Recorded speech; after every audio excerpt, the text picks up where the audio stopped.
Top quality और consistent performance के लिए सिर्फ सिल्वर पंप्स। टॉप क्वालिटी और कंसिस्टेंट परफॉर्मेंस के लिए सिर्फ सिल्वर पंप्स, नाम याद रखना। भास्करराव जाधव पक्षामध्ये नाराज असल्याच्या बातम्या ह्या प्रसिद्ध होत होत्या, दाखवल्या जात होत्या। मात्र आपण या दृश्यामधून पाहू शकता की अशा पद्धतीने या ठिकाणी जे कार्यालय आहे हे उभं केलेलं आहे आणि या ठिकाणाहून आता जो प्रचाराची दिशा आहे ही देखील ठरणार आहे। आपण पाहू शकताय अशा पद्धतीनं हे जे कार्यालय आहे हे या ठिकाणी आपण पाहू शकता की अशा दृश्यामधून सुरू झालेलं आहे आणि इथूनच आता प्रचाराची जी रणनीती असणार आहे, आगामी येणाऱ्या जिल्हा परिषद पंचायतीच्या निवडणूक आहेत याची रणधुमाळी जी आहे ही इथूनच सुरुवात होणार आहे आणि प्रचाराची दिशा ठरणार आहे। भास्करराव जाधव काही दिवसांपासून वेगळ्या वाटेवर असल्याच्या चर्चा, वेगळ्या वाटेवर असल्याच्या बातम्या ह्या प्रसिद्ध होत होत्या। मात्र या सगळ्याला ही चपराक आहे असं वाटतंय, कारण इथपासून आता हे कार्यालय आपण पाहू शकतो जनसंपर्क कार्यालय, आमदार भास्करराव जाधव, उद्धव बाळासाहेब ठाकरे, शिवसेना अशा मोठ्या होल्डिंग्स आणि अशा पद्धतीने हे सुसज्ज असं कार्यालय आजपासून इथं सुरू होणार आहे। आणि 2 दिवसापूर्वी भास्कर जाधव यांनी एका शाखा मेळाव्यामध्ये स्पष्ट संकेत दिले होते की निवडणुकीच्या तयारीला लागा। आपल्यासोबत भास्कर जाधव आहेत। साहेब, आजपासून कार्यालय दिसतंय, कालपासून तुम्ही कार्यकर्त्यांना कामाला लागा अशा सूचना दिल्या होत्या आणि या सगळं बघायला मिळते। एकीकडं आरोप देखील होत होते आणि ही चपराक समजावी लागते किंवा कशा पद्धतीने आपण पुढे जात आहे? असं आहे, माझ्यावर आरोप जे होत होते किंवा माझ्याबद्दल ज्या वावड्या उठवल्या जात होत्या किंवा कारणाशिवाय शंकेचं वादळ निर्माण केलं जात होतं आणि त्याच्यावर काही मूर्ख माणसं चर्चा देखील करत होती। मला असं वाटतं हे सगळ्याला उत्तर आहे। असं जर काही होणार असेल तर एवढं सुसज्ज कार्यालय उद्धव बाळासाहेब ठाकरेंच्या नावाने मी या ठिकाणी निर्माण करू शकलो असतो का? माझं कार्यालय आहे, परंतु माझ्या मनामध्ये कुठल्याही प्रकारचं काळं नाही, माझ्या मनामध्ये कुठल्याही प्रकारचे भेदाभेद नाही। मी कुठलीही गोष्ट करेन ती कोणाला फसवून करणार नाही, लपवून करणार नाही, लपून करणार नाही। जे काही करेन ते उजळ मातेने करेन। त्यामुळं गेले 2-3 दिवस इतकी फालतू चर्चा सुरू होती आणि म्हणून आज त्या चर्चेला काही उत्तर मला वाटतं आता या कार्यालयाचं उद्घाटन काय ठरलेलं नव्हतं। माझ्या मुलानं अचानकपणे हा काल संध्याकाळी निर्णय घेतला।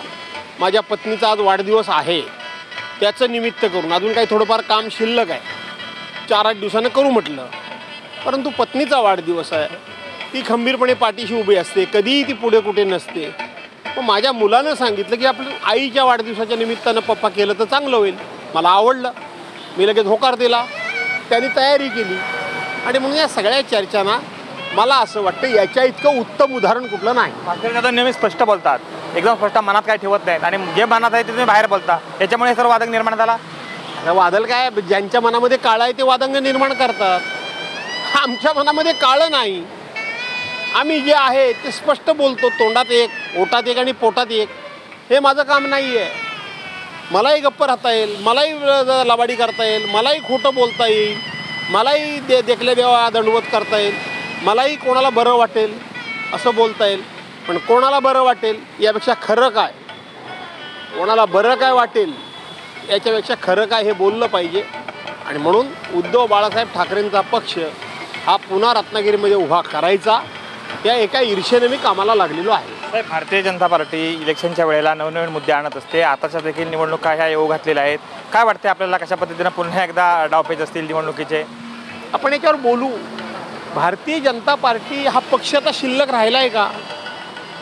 भारतीय जनता पार्टीच्या मूळ विचारांचे, मूळ विचारधारेचे लोक ते तयार करू शकतात का? त्यांच्या विचारधारेचा पूर्णपणे पराभव झालेला आहे। RSCची स्थापना होऊन आता 100 वर्ष यावर्षी पूर्ण होतील, 100वे वर्ष सुरू आहे। 100 वर्षात ते 100 सुद्धा त्यांच्या विचाराची 100 नेतृत्व तयार करू शकले नाहीत। परवांच्या दिवशी राज्याचे मुख्यमंत्री देवेंद्र फडणवीस हे महाबळेश्वरला एका कार्यक्रमाला आले होते।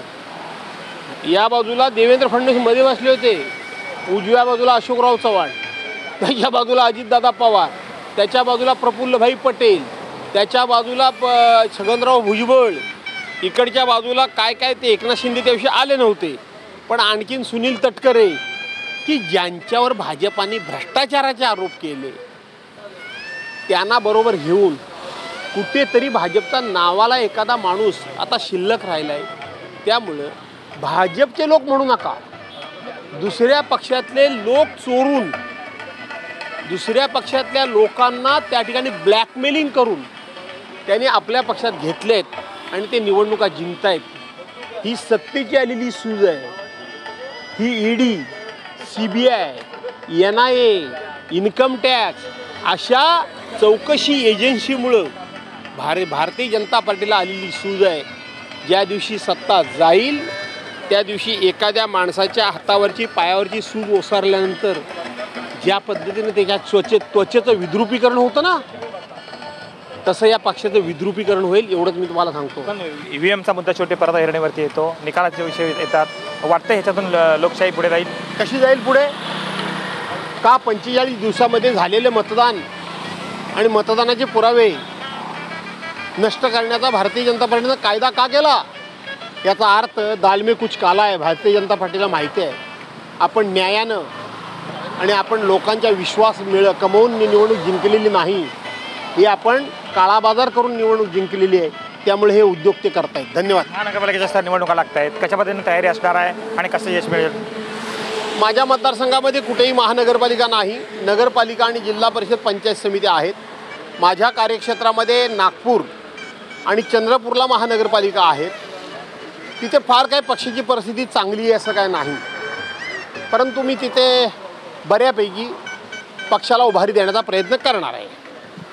जर्नलिस्ट हरी नेगेसह कृष्णकांत साळगावकर, TVN मराठी, चिपळूण, रत्नागिरी.